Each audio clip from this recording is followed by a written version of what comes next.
কেন হবে এমনটা? আর শুধু কি আমার সাথেই হতে হবে? যেগুলোর দিকে তাকাতেই চাই না আর সেগুলি হচ্ছে সামনের চোখের সামনে পড়ে যায়। আসসালামু আলাইকুম, কেমন আছেন আপনারা সবাই?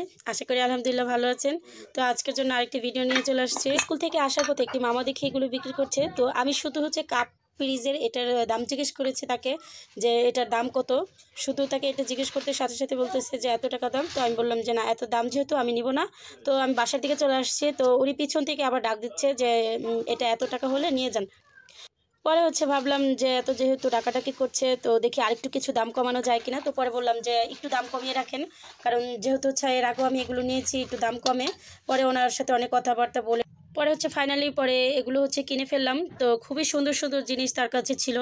তো আমার যতটুকু লাগবে আমি ওগুলোই শুধু কিনেছি। আর হচ্ছে কেনই বা বললাম যে এটা কি আমার সাথে হতে হবে নাকি, কারণ যতবারই আমি বাসা থেকে বের হই রাস্তায় কিছু না কিছু জিনিস দেখলে ওটা আমার পছন্দ হলে ওটা আমার নিয়ে আসতে হয়। আর হচ্ছে বলেন তো আমার এই জিনিসগুলো, কিউট কিউট জিনিসগুলো দেখতে কেমন হয়েছে? যদি আপনাদের কাছে ভালো লাগে কমেন্ট করে জানাবেন। আর হচ্ছে ভালো থাকবেন। আল্লাহ হাফেজ।